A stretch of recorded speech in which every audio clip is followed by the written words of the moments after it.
Apologies for taking so long to do one of these market update videos again. It's just coming up to the end of financial year, and I find lots of excuses and reasons for not doing these videos, kind of prioritize other things. The share market is as close as you like to a record high again.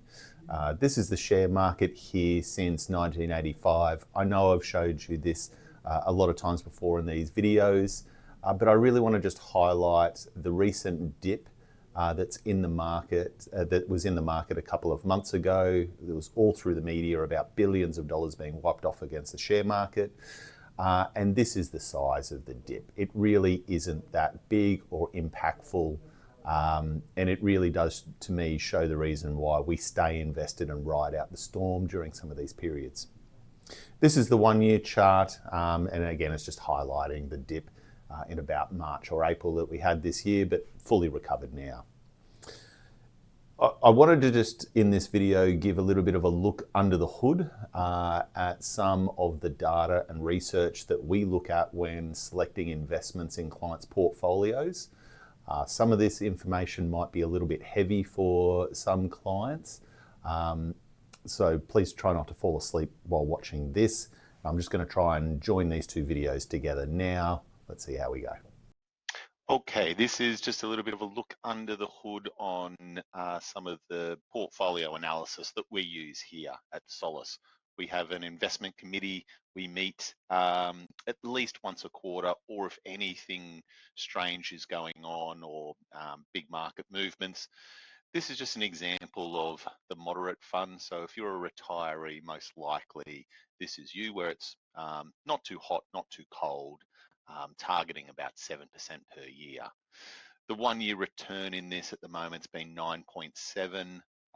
This is just here showing us what the income that's coming out is as, and the blue bars are just kind of what the average in the market's kind of doing, and the same kind of risk. This chart here just shows us what $100,000 would have looked like since July 2019. I can see the drop in the pandemic, and this is a little bit of a slow period. The blue line is our target. The grey line is kind of competitors. We then break it down. This is a very busy chart, but to give a football analogy,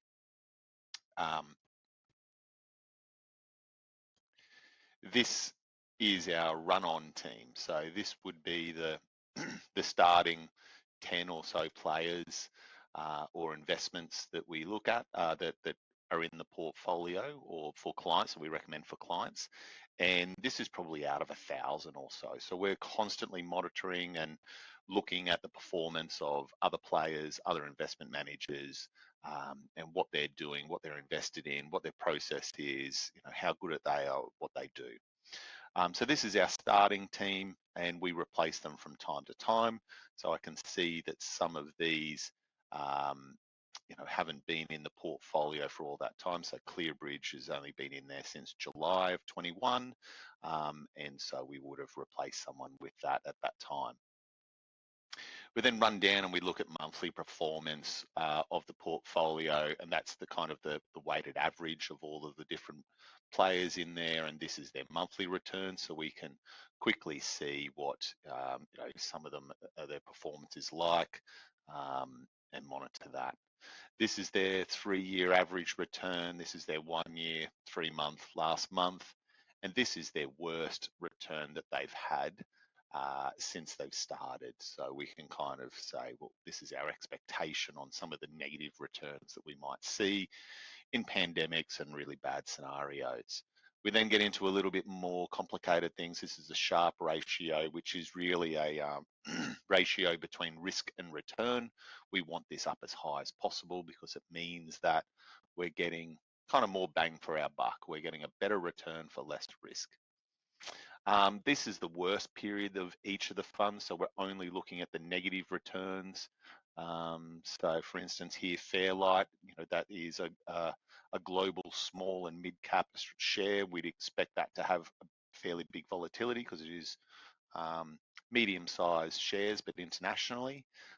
that's probably going to have more volatility than something a lot safer, which might be bonds or something like that.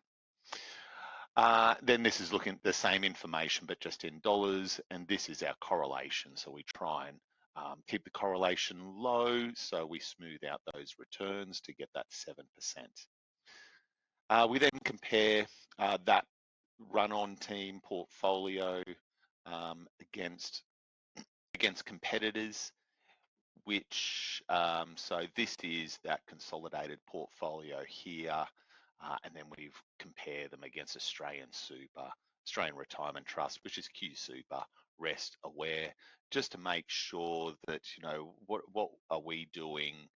Is it better than the competitors? If it's not, then, we not competitors, but we should be using other super funds or other strategies around that. If it is doing better, then great. If it's not, then we really need to look at it and consider using some of these guys instead. We'll just run through the performance figures and risk and so on. So that's pretty much what we do. A little bit of a look behind the scenes at how we pick different investments and manage it. Great. Well, that seems to have worked. The last thing I just want to touch on is this is the end of financial year. We've only got about a week or so before superannuation funds close to additional contributions and things like that. They always take a week or 2 weeks or so at the end of financial year to do all the processing because it's quite a busy time. So if there are extra contributions you want to put into super, please contact us as soon as possible. Once we go over those deadlines, there's not anything that we can do about that. And just quickly touch on the $3 million superannuation tax. It's been in the media a lot. It's controversial because this is the first time that we've seen that the government is looking to tax unrealised capital gains.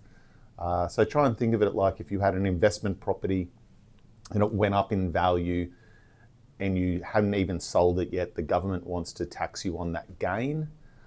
But if the value of the property then falls in the next year, you don't get that tax back.